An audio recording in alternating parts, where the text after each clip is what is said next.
Look how sweet you are, just pulling out your chair. All right.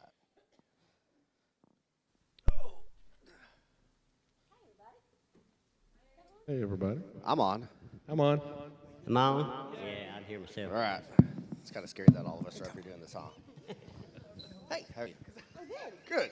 Hey, everybody, I'm Elo. I'm a grateful believer in Jesus Christ. I have struggled with alcohol, pornography, self-worth, anger, depression. I could stand up here all night and probably list everything, but I'm glad to be here. And I'm glad that these guys are up here tonight. One of them is making his debut tonight on stage. And don't worry, there's only 140 some odd eyeballs out here, so don't even look at them. Oh, that's not even counting the ones that's online watching. Right, that's right. If you guys are watching online, thank y'all for joining us tonight. All right, who else wants to introduce himself? Hey, I'm Shelley. I'm a grateful believer in Jesus Christ. I've struggled with addiction, low self-esteem, mother of adult addicts, and I'm grateful to be here tonight. Glad to see everybody. Glad you're here. Don't fight. My name's Jason. I'm a faithful believer in Jesus Christ. I suffer from drug addiction, self-worth, and I'm like Eloy. I could probably go on and on and on tonight, but I'm here tonight. Amen. Glad you're here. All right, I'm Mother Jason. I'm grateful to be here. Grateful believer of Jesus. And I've struggled in the past with alcohol, pornography, sex addiction, among other things, and walking about 4.5 years in victory over those things, among other things that I can share, just like all of us. All right, so kind of what we're doing tonight is just very, like we're sitting in the living room, and there's only 200 odd some odd eyeballs staring at us. It's very informal. We've got some questions, but what we're really wanting is more from the heart type stuff. More of almost like a little mini testimony, you know, how you struggled, why you struggled, and how you were able to overcome some of those things. Like I know for me, when I first started realizing that I had an addiction, and I never will ever blame my parents for it because, you know, we all are a parent up here. There's no rule book in how to raise a kid. And my dad was always very adamant that he was going to do the exact opposite of what my grandfather did for him. And so liquor wasn't hidden. The adult magazines weren't hidden. Like it was, if you're curious, let us know. You know, we'll talk with you about it. You know, and as we got into high school, it was, you know, if you guys have friends over and you guys want to drink, put the car keys up, lock them away. Nobody goes home that night. You know, so I don't blame him for that because he was trying to take responsibility in some ways, but in other ways, I never did. And so from an early age, I was always very curious about the pornography, and I was always using alcohol as, you know, as something to hide a lot of what I was going through. You know, for me growing up, I didn't like who I was as a kid. You know, I saw all my friends with all these cool lifestyles of what I thought, you know, I always wanted what they had. And so I thought, well, man, if I can offer the liquor, if I can offer the beer, I can be that cool kid. And that was the start of a long downfall for me. Now looking back at it, I love every minute of what I had growing up. I'm glad I didn't have those lifestyles with those other kids, because seeing some of them now, they're not happy. You know, they're living in a completely different reality than they were when they were a kid, and so I'm thankful for that. But you know, as I got older and I got married, you know, and going through my divorce, I used alcohol as a coping mechanism to kill the pain. You know, to numb what I was feeling from the divorce, you know, from the loss of my marriage and, you know, struggling to keep on with my, you know, keep my kids and everything like that. You know, that just snowballed into other bad decisions, which led to, you know, a couple different times in jail or even prison. And, you know, it took me this last time getting out with, at the time, an 8-year-old and a 14-year-old to realize that's not what I want anymore, you know, and I've got 2 kids that need me, deserve me, and I've got a family that wants me. I just have to want myself, and I'm glad that's the best decision I made. You know, kind of just talking with Pastor Jeff before tonight. He's like, do you ever regret that decision that you made, you know, how many handful of years ago? And I said, no, I don't, because I'm in the best spot that I could ever possibly be in. So that's me in a little bit of a nutshell. Who's next? Go ahead, Shelley. Go ahead. Ladies second. Well, for me, when I was using, I didn't have a problem stopping. I just kept on starting, you know? And I remember, you know, when I found the pod in my daddy's bedroom and I let somebody know about it, I all of a sudden became the popular kid at school. You know, everybody wanted to be my friend, and I was like, hey, you want to go smoke a joint in the alley after school? You know, shoot, I had a lot of friends then, and I wasn't smoking. You know, I just liked the attention that I got. And not that I had a bad home life. I had a great home life, you know, but it was just something that was missing that I couldn't fill the void for. And I do remember, you know, when my daddy died, my recovery was extremely strong, and I was about 2 years clean. And the last thing I wanted to do was use, and that was because of the program. You know, Narcotics Anonymous and Celebrate Recovery and different things that I was doing in my life. But, you know, when my grandma died a few years ago, fixing to put somebody on the spot here, but I remember sitting on the steps of the funeral home thinking, we'll be out of here about 7:30. We'll be out of here. I'll get the kids to ride with her, you know, and I had it all planned out. I was going to the liquor store. I wasn't going to the dope man's house. I was just going to the liquor store, and I had it planned out, what I was going to buy, how much of it, and all that. And then one of the best people in the world was the first person that walked up, Robert. And for that, he kept me clean. And so just having people around you that show up is a big thing to my recovery. You know, the same thing, you know, with my dad. I had the perfect people around me. But them perfect people don't always know what you're going through. I'm going to interject real quick, and then y'all can decide who goes next. When you talk about CR, and I made this comment last week, if y'all don't know Shelly, she's one of the biggest reasons why we have this program. She put the bug in Pastor Jeff's ear over 10 years ago about this program. 12 years in February. 12 years in February. Man, I'm getting old. And you know, that's your reason why we're in here tonight, helping people. So thank you for that, because you've helped me many times along the way. So. All right, I love Jason y'all Square. and all of y'all. Jason Square, y'all pick who's next. Yeah, I go. For me, growing up, it's pretty much I just didn't fit in, and I had a lot of anger issues, didn't know why, and still don't know why, really. And then on up in my teenage years, that's when I discovered pills that kind of helped me a little bit, and then kind of got into drugs. And once I got into drugs, I found my little place I fit in at, or I thought I did, and it just snowballed after that. All right. Well, I grew up a little bit different. I didn't have alcohol or pornography or drugs or any of that stuff. I grew up in church, and I just happened upon pornography just on TV, and it progressed from there. And so nothing was available to me, but still it found its way into my life. And I didn't discover alcohol until after I was legal age to buy it myself. So I never had a desire to do that, but pornography and things of sexual nature had a grip on me from when I was young. I didn't really understand where it came from, but my parents were divorced when I was around 3. So I think there was a void there somewhere, and I was trying to fill that. I never really thought it affected me that much, but looking back at this point, I know divorce has an effect on us, and I think that's, you know, one thing that crept into my life, and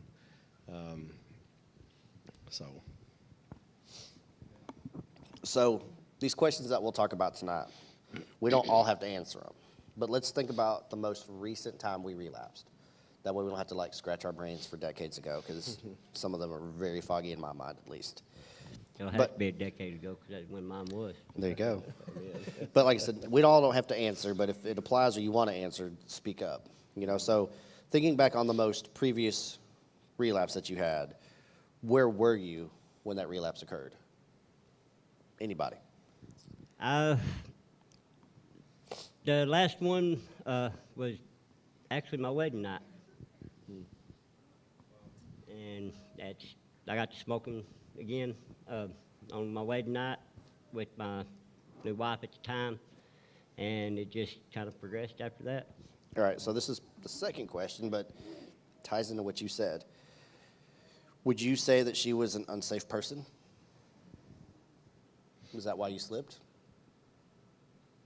I'd like to say yeah, but no, because I was grown and I was around her for, I don't know, 6-8 months before that, and I knew she done it, and didn't bother me. That night I just chose to do it. Okay. Anybody? I remember I had been sent to treatment in Springdale. No, wait a minute. And somewhere else. I don't really remember where it was at, but it was like a 30-day program.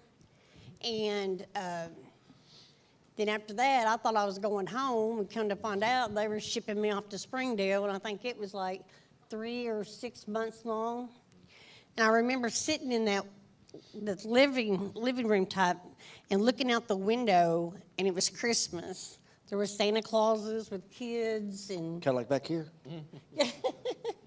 and I thought it was my birthday, and I'm like, I'm going home. I want my kids.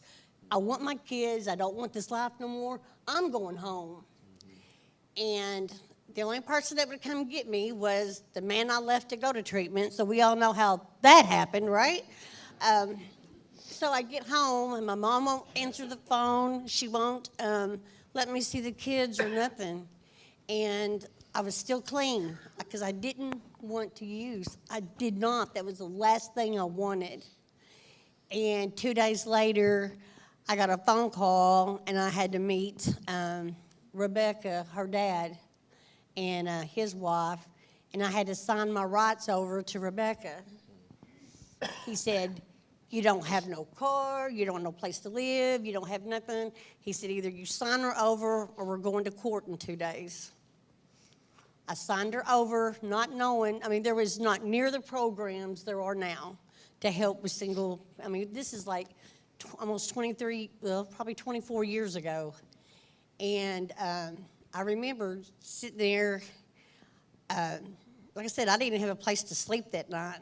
And I ran into somebody, and I said, just can I ride with you? He said, yeah.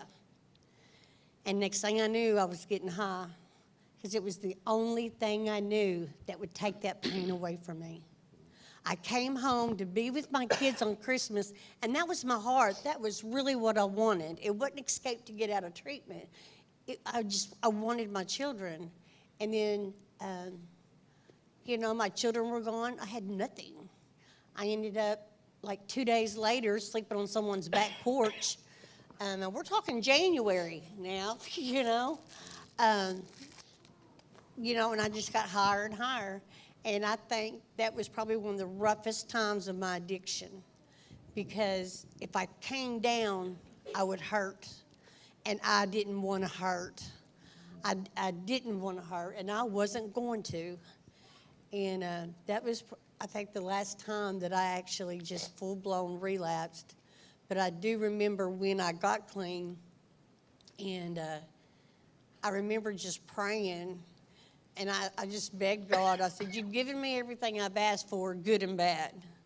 But if I ever go get high again, please take my life before my feet hit the dope man stairs.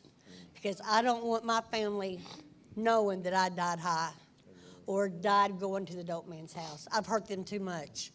And I'm kind of scared God will give that to me. But, nothing that I'd done back then compares to what God has done for me today. So. I'll go ahead and speak on something non-chemical. Like I said, I battled pornography for decades of my life, and it's something that over the past few years before I got clean, I thought it was just going to be something I would take to my grave. You know, there's more to it than just pornography, but anyway, a few years ago, I once again decided I was going to try to get clean, give it up, and I went 90 days without any kind of sexual trip up. And it was the hardest 90 days that I remember of doing anything, because I was trying to do it all on my own will. I hated it, every minute of it. And I relapsed because I made it 90 days. It was almost like, okay, well, I can do it 90 days, I'll celebrate, you know. And anyway, from there, you know, years later, I still had the same problem. I was stressed out at the time, I was separated, and just alone and isolated, not opening up to. I had opened up to people about it, and I knew I could have talked to somebody about it, but I didn't, because if I did, I would have made it longer. But anyway, like I said, I'm a little over 4 years clean now, and the difference between then and now is I have been open about it. I've not only talked in small group, but I've talked to other people outside of that and let people know, hey, I've struggled with this, and you know, I want to help see other people through it as well. And I will say one more quick thing. This past springtime, I was on a trip by myself, and the two things that I would have relapsed with were alcohol, pornography, and it was very tough. Being in a hotel room in a city that I could have went and gone and purchased alcohol. But what kept me going was being in this program. Of course, I'm part of the leadership here now, but I knew that I had people sitting out here that counted on me, and that thought was in my mind all day and all evening. And so that helped me stay clean. When you talked about sharing, when we get up here and share, we're putting our heart on the line. And you helped me by sharing that, because when you started being vocal about your struggles with pornography, I had to look in the mirror because I was hiding that at the time. And so when somebody's standing up here on the stage and they're sharing that, we have to be mindful that we're helping somebody whether we know it or not. Mm-hmm. You know, even if we're a leader, you know, we're still prone to have those struggles. Mm-hmm. And by sharing that, you know, you helped me, you know, and that's what this program is about, is being that olive branch to somebody else so we can help them. You know, we've all sat in these seats at one point in time. Some of us begrudgingly, some of us because we had to be. But what we take out of it definitely helps us in the long run. And so when you were sharing about your last trip, some of the questions that we had next were, what were you doing leading up in the days or the hours to your last relapse, or what were you thinking at the same time right before that happened? And you already kind of shared, like, you know, you were going on the trip, you know, and so for me, you know, I was attending CR, I was a leader, but I was doing the motions. And, you know, I knew that I was still facing some legal problems. I was open about it that time because there was a couple other times that, you know, I started coming to CR and then I would just disappear and then show up again 6 months later and then disappear again and show up again, but not be honest about it. And the last time, before this last time, so the next last time, however many times, you know, I was wanting to do right, but I wasn't done living sinfully. And so I knew I was testing my fate, and I knew I was testing my future by not doing that. But to me, again, I was killing the pain with alcohol. You know, I didn't feel like I was attractive to anybody, so I turned to the pornography. You know, you put those combinations together, and you like to be a recluse, that could be a deep, deep hole to dig yourself out of. You know, and Yeah, I had the program, but I wasn't using it. I wasn't following through. I wasn't doing that step. You know, I was just living and doing the motions because I felt like I had to. Anybody else? For me, it was the moment. I was just, like I said, it was my wedding day, and really wasn't thinking of much except for, I had a pretty young wife at home with me, and we just went out on the front porch to enjoy the night that night for a minute so she could smoke, and it was just a spur of the moment thing for me. I really didn't think about it, or anything. Yeah, I know. If you have somebody that's willing to do something with you, whatever it is, it makes it a whole lot easier. Knowing you're not alone in what you're doing, whether you know it's wrong or illegal or you've chosen not to do it. You find somebody that'll do it with you, and you'll feel A-okay about it. When you said something about what were you doing during the day, I know for me, and I teach this to my clients, every day write down something that happened that day.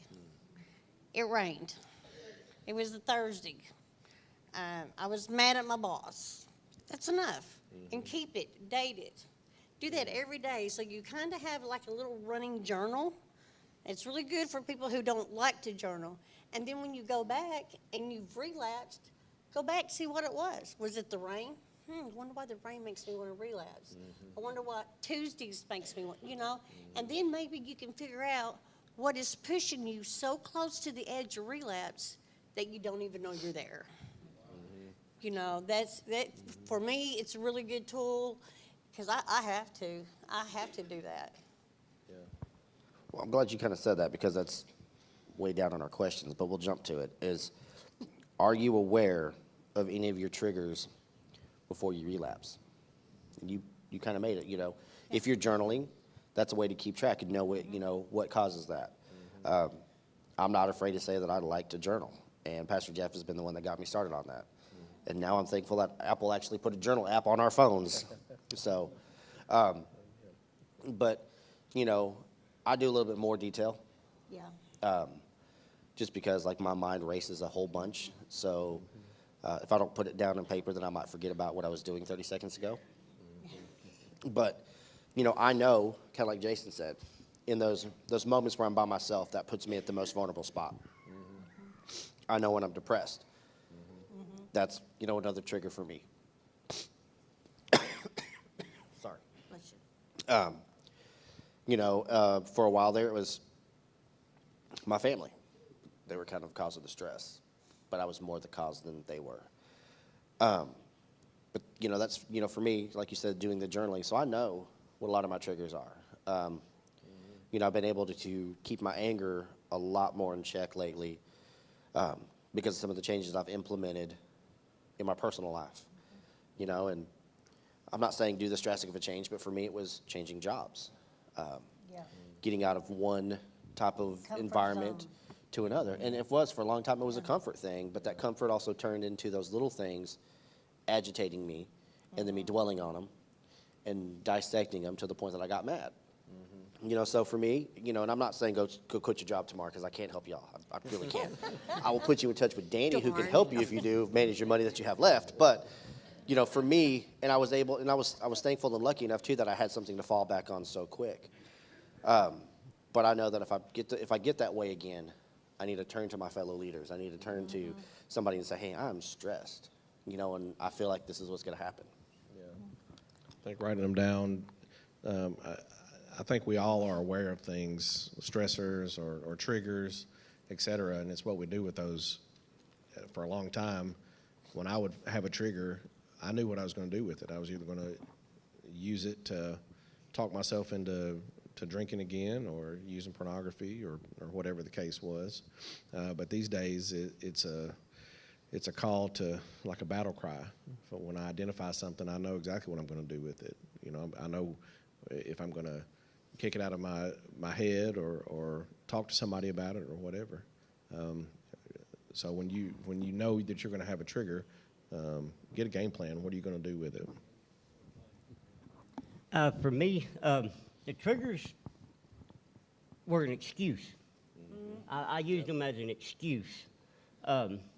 Anything. It could be, I dropped a wrench twice while working on a car. Nah, I'm going to go get high. That way I'll quit dropping the wrench. You know, just little stuff like that. That's all it takes. That's all it takes. Well, not now, it don't. right. But, you know, but for me to, you know, like my relapse, it started, like my marriage, it ended 7 years ago.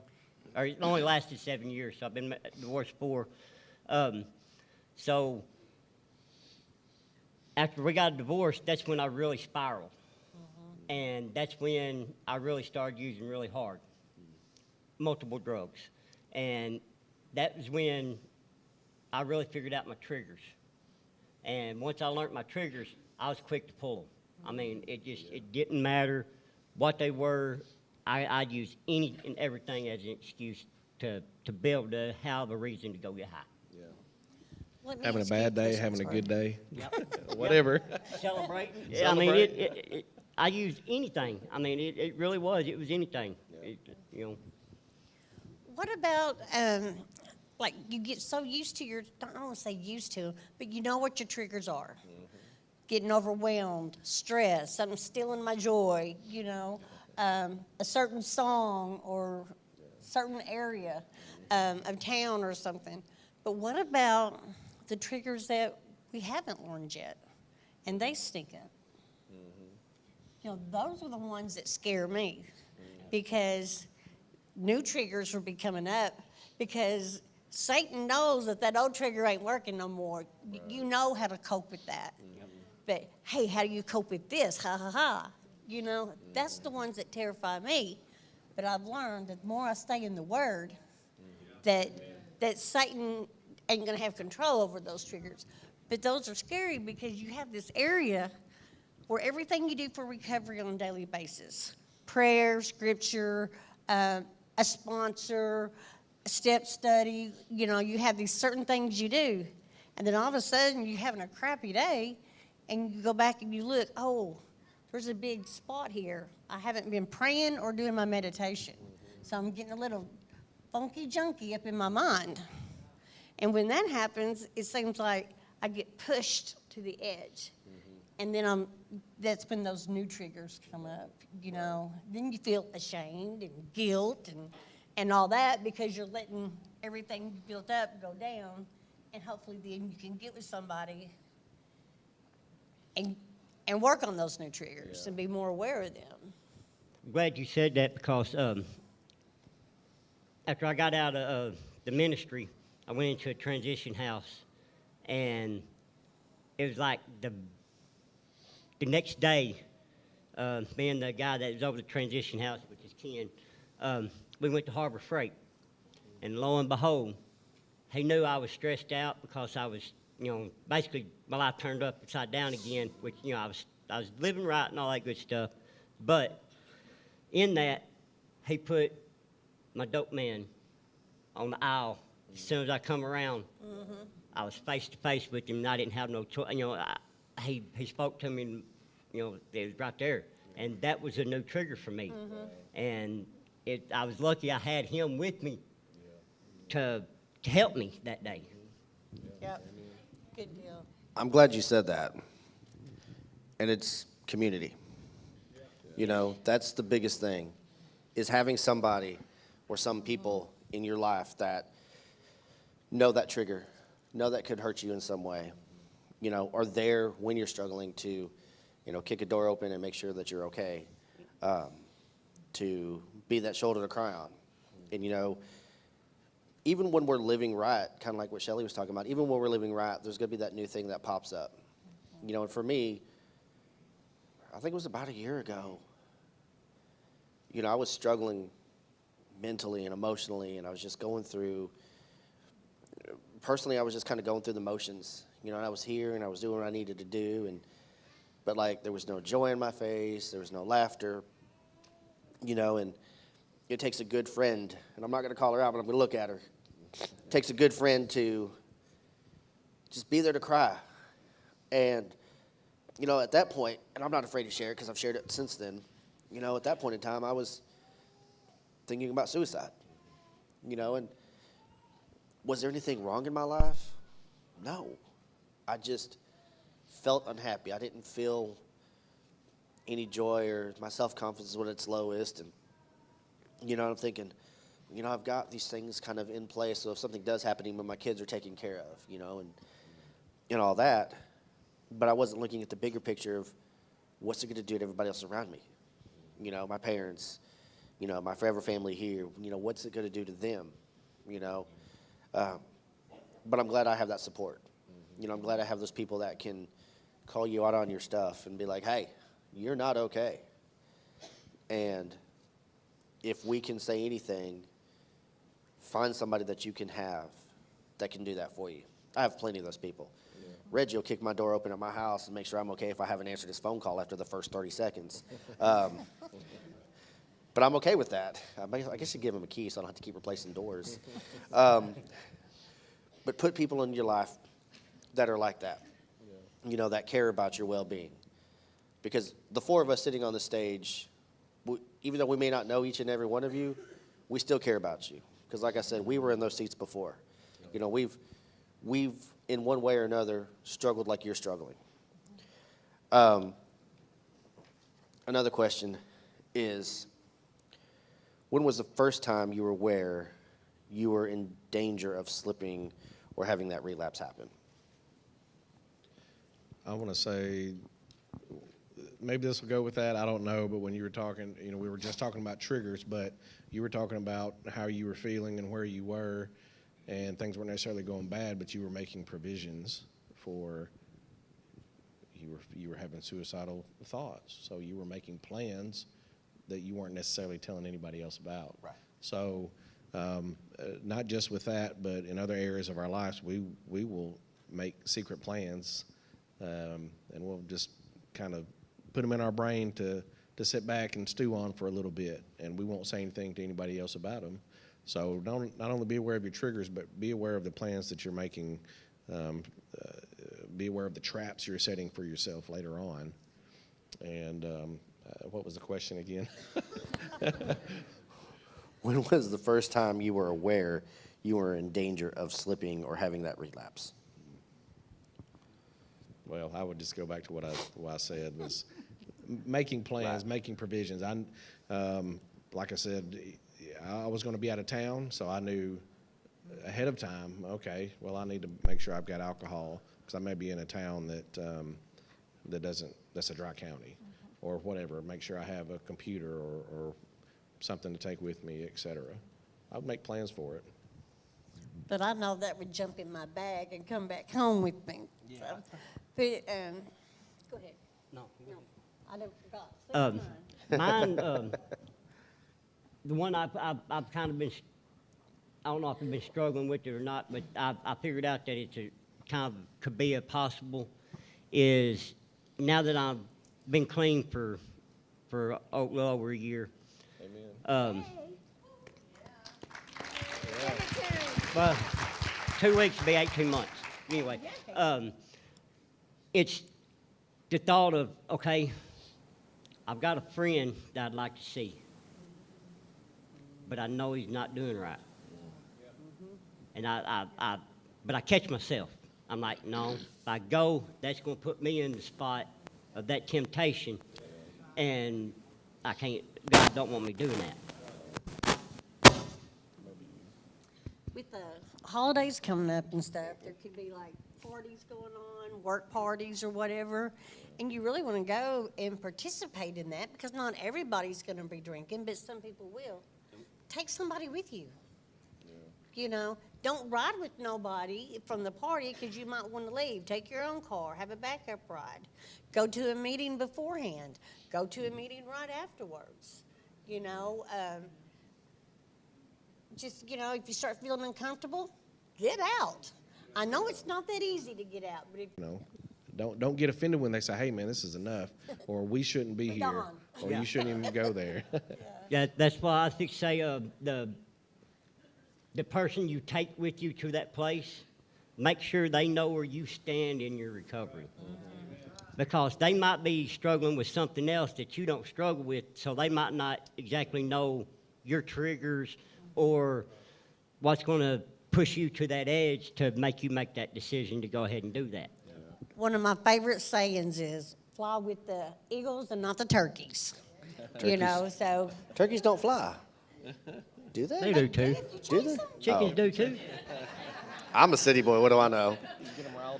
You know, when you were talking about, you know, having everybody and everything like that, you know, a couple months ago, my daughter got married.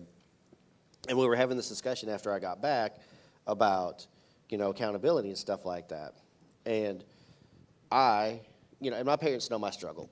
And my daughter knows my struggle. And we, you know, it's something that we've talked about quite a bit after I got out this last time and setting boundaries and everything like that. And when I got out, you know, 8 years ago, I didn't expect at that time to be walking my daughter down the aisle anytime while I was alive.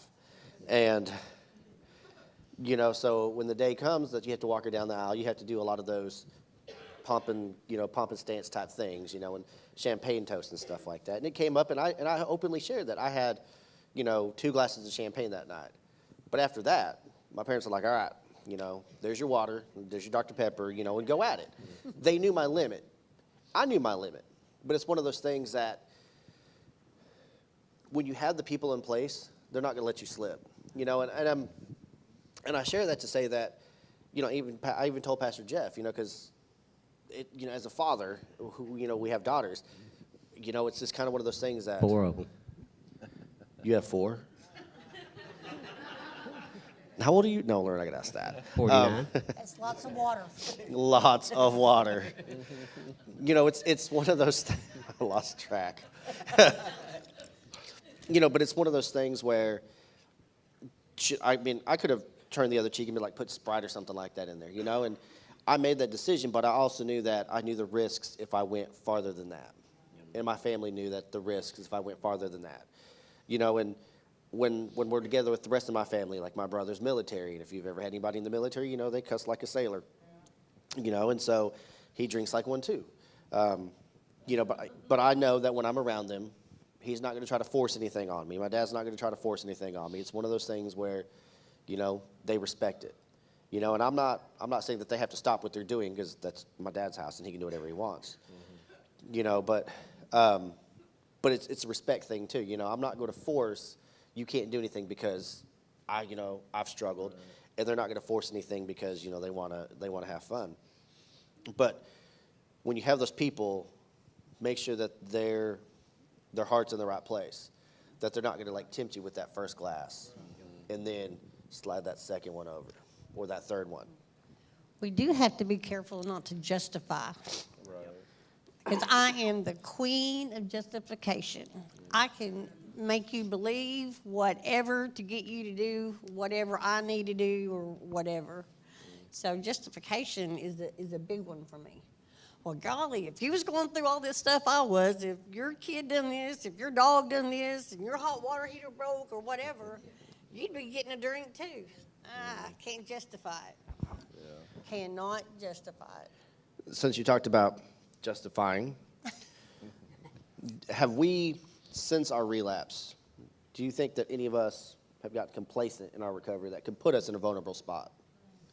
It's a big no-no. I really don't.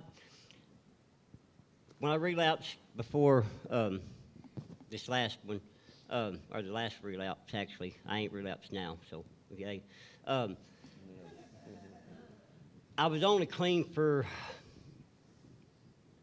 4 or 5 months, and at the most, I don't even think I was clean that long. 'Cause I think I got clean to get a job.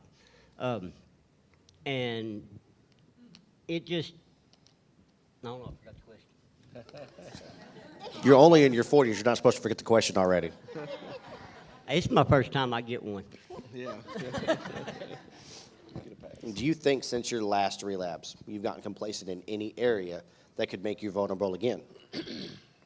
No, because I've learned, I went through, this last time when I got clean, I was actually put in a place to where I could learn my triggers, learn how to stay humble, learn to lean on God.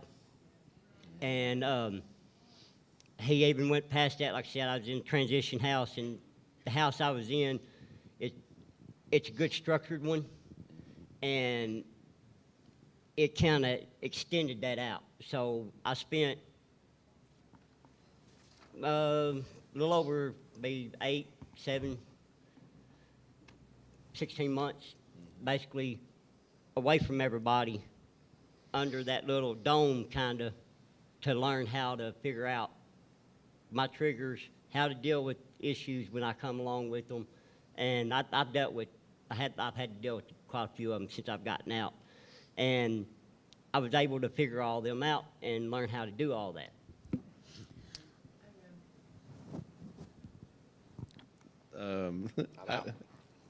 I was actually talking to somebody earlier a little bit about, when you're getting your 1 month chip, and each month you're getting a chip, you're celebrating a milestone month after month, and then you hit that 1 year, and you have to wait 6 months before you get an 18-month, and then it's yearly after that, and that sometimes that can seem kind of daunting, Yes. because you're, like I said, you're getting excited every month, have a short-term goals, it seems like. But yeah, I've felt complacent at times, and a lull, or just being in a certain season that I don't feel like I'm feeling good, not necessarily all-out depression per se, but whether it's seasonal or whatever it is. But I think just like being in some sort of addiction, or when you're seeking things out that you don't need to, you're going through the motions, you're finding reasons to do those things. Well, in your sobriety, you have to find reasons to keep being sober, find a reason to stay clean even though you don't really feel like it that day, or I always say plug in, find somewhere to serve. Sundays, Wednesdays, whatever local church you're involved in, Mondays here, any other recovery programs, whether you feel like it or not, go through those motions and go. And I don't think there's too many people out there that regret after they go to a meeting or they go to church. I hear it all the time. I didn't want to come tonight, but I'm glad I did. Right. All right. In roughly a minute, give a tip to anybody out there that's struggling on what they can do to help avoid relapse. And don't copy off somebody else either. The ones that are in the ministries, carry that on. I would suggest going to a transition house, and if it's 6 months, make plans on staying there a year. Stay away from your friends. Your old friends, family, whatever, just stay away from them. If they try to contact you, just say, hey, look, meet me up at Celebrate Recovery, or come visit me where I'm at here at the ministry or whatever. That's that, and don't make no compromise. Do not compromise. If you're making beds in the ministry, keep making that bed, because it's a routine. Once you get into that routine and keep that routine, then it's easier to carry it on. Shelley, as a mom, I'm going to ask you a different question. Hi. As a mom that has an adult daughter who struggles, what are your tips for a parent that's sitting out there going through the same thing? Don't ever give up. Amen. Keep praying for them. Don't ever give up. I may not like the way that they act, the things that they do, but I'll always love them. I know that she's, or him, Michael had problems too, but I know my child is a child of God. I just borrowed him for a little while. Give that child back to God, and let God step in. Beg God to step in, and He will. It may not be the answer you want. May not be where you want them to be at. You just don't give up. Sometimes it's hard. it's, you know, when I first got clean, I remember I was at Joyce Meyer convention, and I was up on the very top, and I was just up there just praying and crying and praying, and I was like, I don't want this generational curse to go on. I want it to stop here. And I was just like begging God and screaming at him, stop this, stop it now. And at that point, I realized I'm going to have grandkids one day. And I don't want my grandkids to go through what I've gone through. So when you stay in recovery, you can be who it is that them kids will need, whether it be your children or your grandkids, when they need to find somebody. You know, keep your recovery ongoing. Add different stuff to it. Even if it's just mixing up your meeting nights. Because if you get complacent, I'm sorry, I went back to that, didn't I? But if you get complacent, you're going to start losing the fun. And if you're somewhere and you can't have fun, you need to either make some fun there or you need to go somewhere else. Because recovery is a lot of fun. You know, I mean, I can't tell you the things that we've done in this church. And, you know, if one of y'all walk out of here tonight and you're hurting, no matter what it be, I mean, no matter, you're going to take that out the door with you.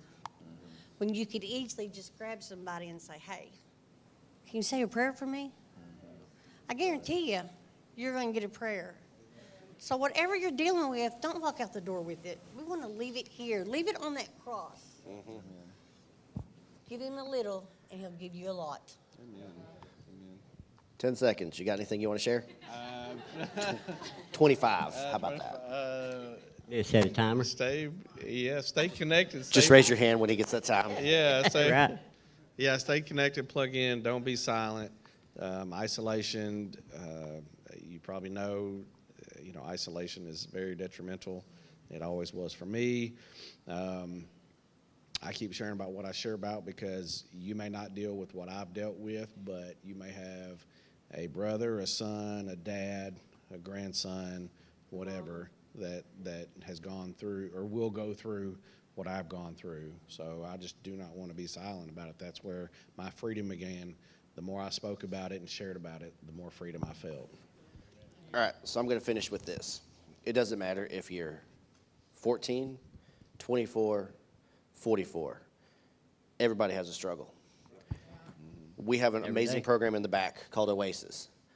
If you have a teen that's in high school and they are struggling, bring them. It's a secure, it's a safe place back there. They learn valuable life lessons. They talk about some of the addictions or the struggles that they're going through. Use that to your benefit. It's another tool that we offer. Cindy and her team with Reggie and everybody back there do an amazing job, and they love those kids just like their own.